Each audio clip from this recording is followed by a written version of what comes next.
localization agency, we train our entrepreneurs to identify the pain. Okay? And in terms of policy development here, the pain for high technology is probably 10%. The pain for your SMEs are probably 90%.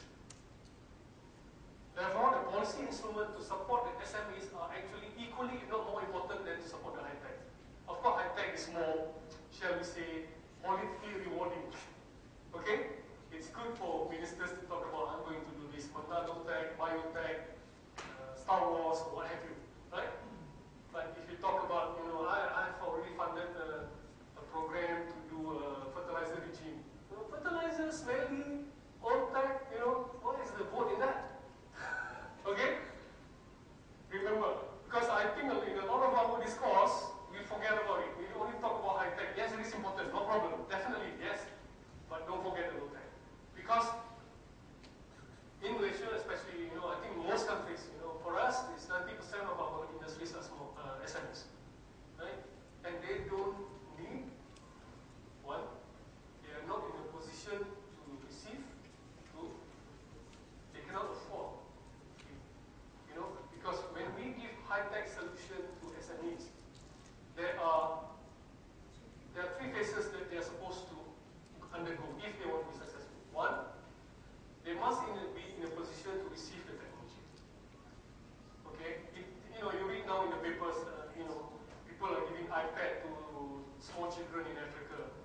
Is that the solution? Are the SMEs in a position to receive the technology?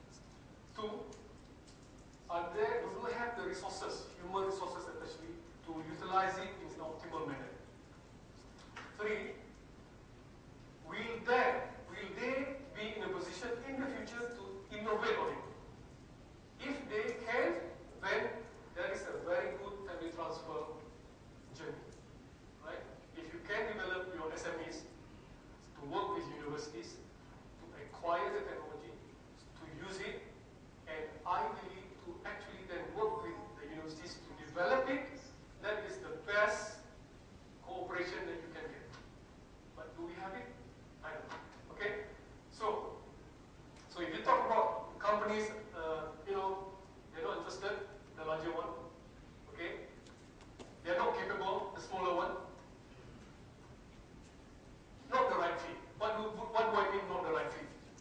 I was doing, we started a diagnostics company in 1993. Let's say that, Malaysia is acknowledged to be one of the leaders in tropical disease diagnostics. Acknowledged, no problem. So a lot of tropical disease diagnostics were developed by the universities. So we look at them and say, why don't we do commercialization? And then we look around at the existing companies, there is no right fit. Nobody was in a position to take the diagnostics into the market. Okay? Or sometimes, and this is another thing that we may have to consider from a policy perspective, SMEs find it too difficult to deal with universities. Too difficult, too long, too difficult, too long, you have to deal. To sign a document takes you 6 months to a year. Sometimes to do a deal with research institutes, and I think Sri Lanka, I think both of you should understand. In the Commonwealth, research institutes sometimes don't have their own power to sign documents. They have to go to the Attorney General office. And you sign with the government of so and so, right? For example, if I'm company A, I go to a research institute, they don't have authority to sign. You sign with the government of Sri Lanka. That will take you 1 year, 2 years even. I have a situation whereby the Attorney General representative at the institute changed 3 times. Right? That's why I said, talking about just funding entrepreneurs is actually at the tail end of policy making. We must resolve the higher ends first.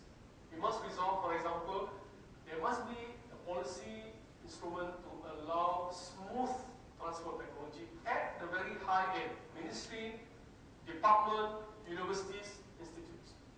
That has to be addressed. Right? Okay? So, there are still possibilities of giving your technology to existing companies, but challenge. So you want to create new companies. I don't know now, but maybe even until today, some universities, some institutes are not allowed by their act to create companies.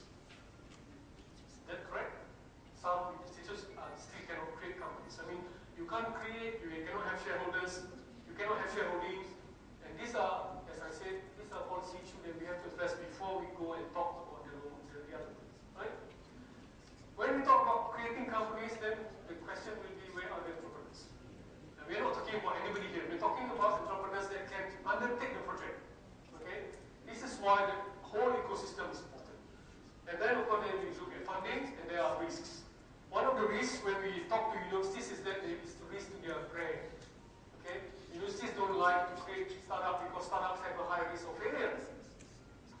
And if startup fail, they want to distance themselves from the trend. Let's say my friend is University A. The vice chancellor says, okay, I don't mind creating a startup, but if I know the startup fails, I don't want the startup to affect my brand. Okay? Example. Or example of risks, because you have bankruptcy, then the university is at stake. Or example of you give a technology, the technology does not work, and it's product risk. Right? Or example of, let's say, you license the technology, the company took it, but they just keep it. Risk. There's so many risks. So, of course, we have a lot of risk here. So that's where the policy has to address it. For example, I am a company. I go to universities, and this is real life experience. You may have encountered this as well. I talk to, let's say, Sally. Sally is Professor Sally at University A. When I talk to her, she is just an assistant professor. She has a product. And you must remember that when you want to do commercialization, the inventor has to be involved in the process of commercialization. Has to. You can't just say, okay, here's my patent, you commercialize. Cannot do. It may take 1 year to do the tech transfer. But Sally is so good, in June she's promoted to be the dean. Now she has no time for me. This looks like a very small problem, but this is where, when we draw up the policy, we must have this in mind. But number two, Sally get married, she go and migrate to Australia. You are stuck in Egypt, what do you do with technology? This is real life example. And sometimes policy do not cater to it. Right? So there are other issues, so I'll give this example. And what I'm trying to say here is that when we want to transfer technology from the universities to the lab, we have basically two choices. To existing companies with different set of challenges, to startup companies with different challenges. So sometimes, you have good technology. I mean, I was in Cairo last week, and also in Sri Lanka and in Malaysia. We will not say that we are the best technology developer in the world. Okay? There is no country in the world which leads in all sectors. But definitely there will be research institutes, universities in our country that will lead in particular sectors. Right? I mean, it's obvious in Malaysia, for example, oil palm, rubber, and some other sectors, we are the world leaders. Acknowledge. Right? So the problem is that these are okay because sometimes you have the industries to take it up. But this is where this expanding the frontier of research thing. You still have good research result, expand the frontier of knowledge, but the industry in the country is not resistant. On the one hand, you have very good technology. On the other hand, you don't have an existing infrastructure to bring the product to the market. Okay? Not many universities, government institutes in the developing world have a policy that allows the university to license it to foreigners. Not many. So you have no choice, you have to do local commercialization. Do local commercialization, the sector, the industry is not developed. Then you have a high risk of failure. I shared with you that when we were doing investment in our early days, we invested in electronics company. All our investment in electronics companies are successful. All. We make tons of money. I said, just now that Kenny mentioned that I still on board of Globetronics Berhad. Globetronics is a semiconductor services company which we invested in 1993 for 12 million. Before the dot-com bubble bust, the company on the Malaysian Stock Exchange was worth 200 million. So all our electronics company was successful. Many of our non-electronic companies were failures. Why? This is the policy thing that I was trying to raise this now. When you invest, when you support commercialization in the sector where the ecosystem is established, okay? And semiconductor industry is very well established in Malaysia. So when an engineer leave Intel, when an engineer leave Motorola, go up and form a company, they leave with their eyes open. They have the networks,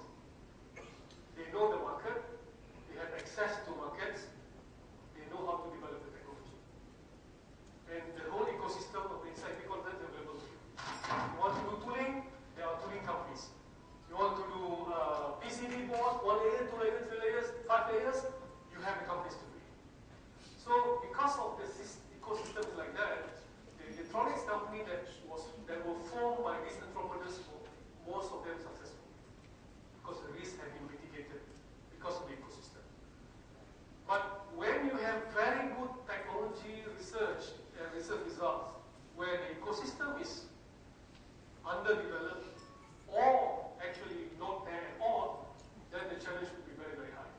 For example, now we are talking in Malaysia about nanotech. It's a tough ask because you need the other players. You know, we were doing diagnostics. I go back to my diagnostic application, biodiagnostics. We wanted to put the diagnostic in a bottle, special bottle. We have to buy it from UK. No local bottle manufacturer can supply. This looks like a stupid, simple thing, right? But from a policy perspective, this is where the blind side is. Because we are so engrossed with the high-tech part of the business, we forget the low-tech part. You want to do diagnostics, you need bottles. And this is not some sauce, soya sauce bottle that you can buy. No. You need bottles so that you can put the reagent inside it. And the bottle it must have certain strength so that it will not break, it will not leak, and it will not this. So, while the researcher have developed high technology for diagnostics, the industry has not coped by having bottle manufacturer that can produce at a competitive rate. Get what I mean? And this is normal for policymakers to have a blind side. Because we only focus on the single product, but we forget the packaging. Now, in 1993, I invested, or MTDC invested in a company to do vaccine, animal vaccine. Okay.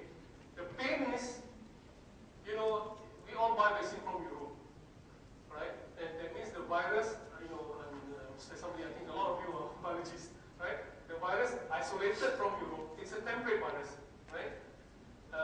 It's not local virus. So we have local virus. So Newcastle disease in Malaysia is not the same like Newcastle disease. At least, some variety in Europe. So we say, there is pain here. The pain is we must develop virus based on local isolation. Okay. So we funded a vaccine company to do commercialization of animal vaccine. But very beautiful, happy or high tech. Then we say, how do you develop vaccine? You need SPF-X. Okay? Can you find SPF-X within the radius of 7 hours flight from Malaysia? No. You have to buy it from Dubai, you have to buy it from England or from Australia.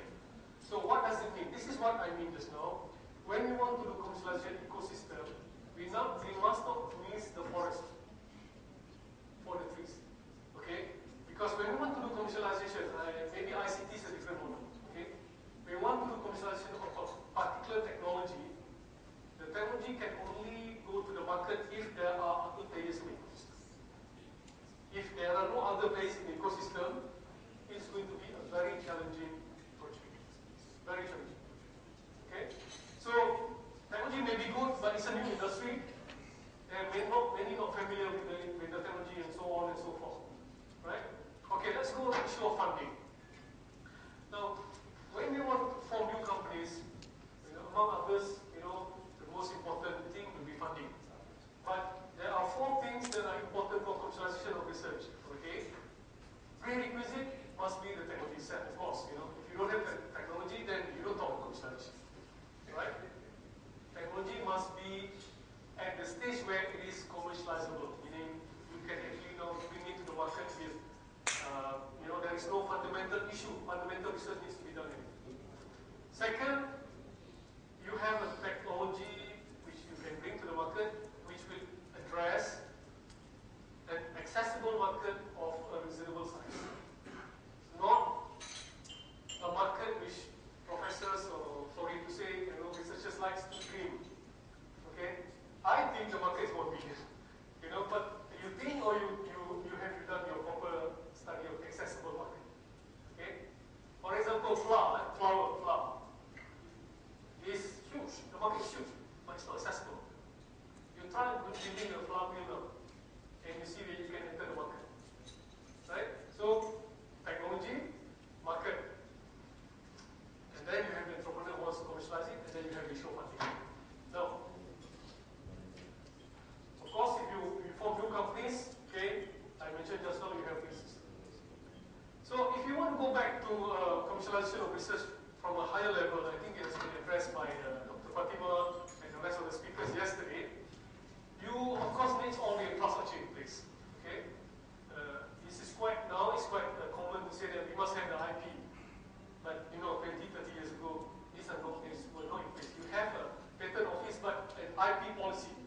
what I mean by IP policy here.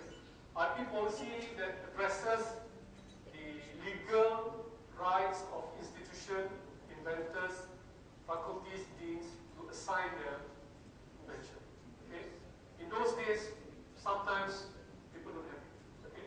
And then you need a legal framework, for example, pooling of shares, creation of companies and what have you, right? And of course, this is the favorite topic of RTC, the third one.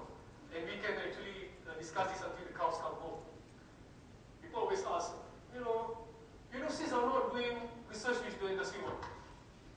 Normal industry people claim, right? But the sad thing will be the politicians will pick this up and say, all universities are not doing research with the industry one, right? So there has to be a clear policy on RTC. How do you support research, basic research, development, and commercialization? So we're not going to go and say this or the other, but I'm just trying to say sometimes, we push this market-driven issue too much, that we skew the discussion. University research can only be market-driven insofar as that it does not distract them from their main job of teaching students. University research is not contract research. They are not meant to do short-term contract research. So sometimes it is unfair to ask universities, why are you not doing research with the industry one? That is the job of contract research organization. But let's not go there too much. But it is a policy thing. We must have a clear policy of how much do we support basic research? Because basic research is important. Because if not, no basic research will be only user of technology. You don't understand, only use. You watch the TV, you use the TV, you don't understand what works behind the TV. So from a strategic perspective, basic research is very important. The only thing is that the commercialization of it may be 30 years down the road. Right? But the common discourse now in parliaments across the world is, why are universities not commercializing enough? Right. But let's not go there because, as I said, this one there will be very divergent views and we will not go back. Okay. So policies on research, development, and commercialization. In your research university concept, do you follow that whatever the ratio for basic research and applied research? Let's just answer by saying that we have research fund, we have development fund, and we have commercialization fund. So there are funds that cater for those kind of things. But this is very artificial. There is no such demarcations between R, D, and C. It's a very artificial thing, right? I mean, as long as we understand that we need to fund basic research, developmental research, and commercialization, that's fine. I mean, those are policy issues that you will have you are in a better position to address. But I will give you an example here. For Malaysia, the palm oil research and the rubber research is supplemented by SAS money. And the SAS money program is driven by members of the technical research committee who are from the industry. So they are in a position to do near market and industrial kind of research. But my personal view is that it is not fair for universities to do those kind of work.